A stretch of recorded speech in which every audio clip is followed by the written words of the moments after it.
Hello everyone!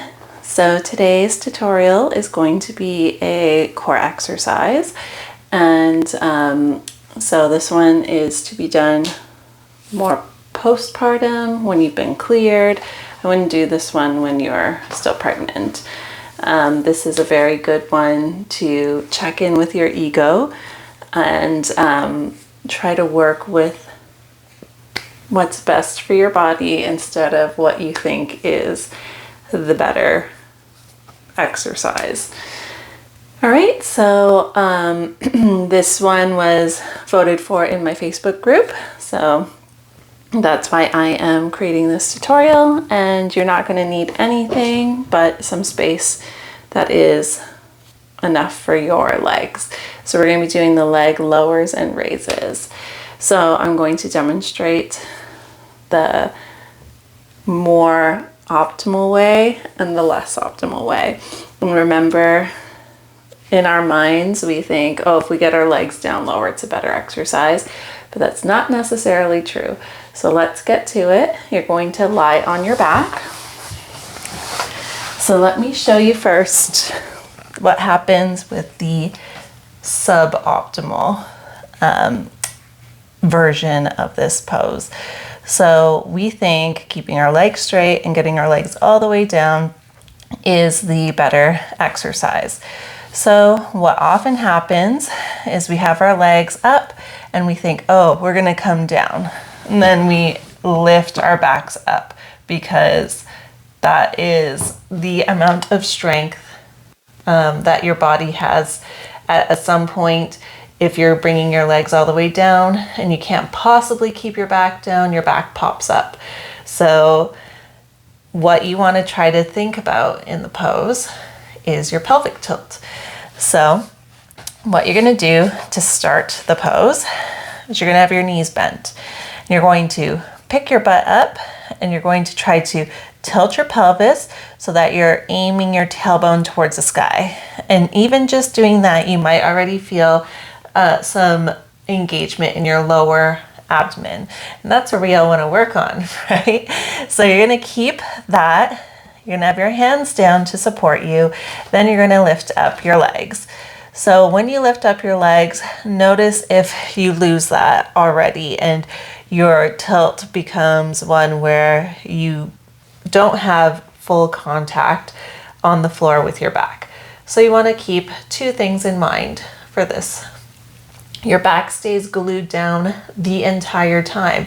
If there's a point where you're lowering your legs and your back pops up, you have to back off the pose a little bit. That's where the ego comes in, because we think, oh, whatever, I'm just going to go all the way down.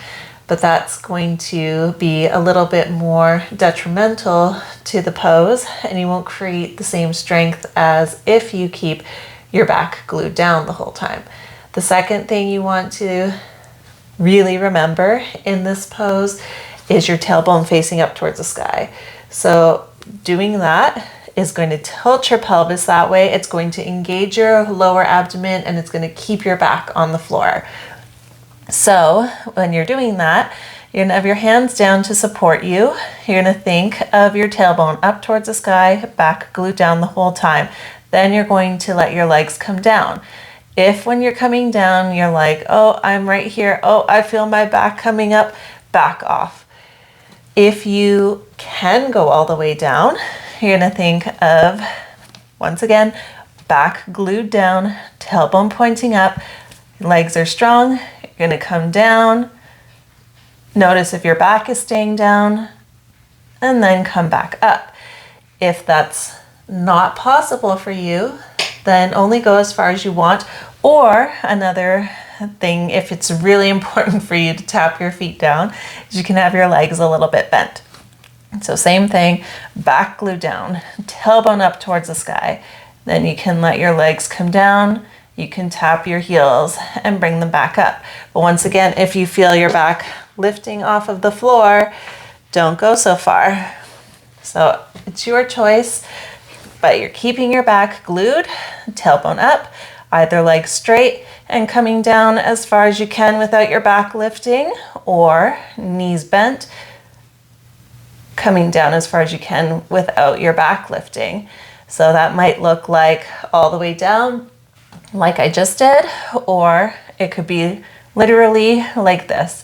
And literally this is a better core exercise than this, letting your back flop off of the floor. You are going to build stronger core muscles and a better body awareness, as well as a stronger pelvic floor if you keep that tilt where your tailbone is facing towards the sky. So you're engaging your lower abdomen instead of letting your back lift off of the floor. And it's probably going to feel a lot harder, maybe even frustrating if you're the type of person who really wants your feet coming down and it's just not happening. But remember, it's just not happening yet. It will eventually happen if you listen to your body and you keep that back glued down the whole time. All right, so that is the core exercise I wanted to show you today. And please remember to keep your back glued down and your tailbone facing towards the sky. Even if after every rep you have to check in with yourself, do that. You will eventually create the muscle memory that you don't have to think about it as hard. And then maybe you'll see that over time, and hopefully over a short amount of time, you can get your legs lower or it feels more natural. So just remember the two things: back glued down, tailbone up, and you will have a very successful leg lowers and lifts core exercise. All right, so I hope that was helpful. And if you want to be a part of voting for what these tutorials are about, please join my Facebook group, Mommy Yoga, and I will see you on the next one. Take care. Bye for now.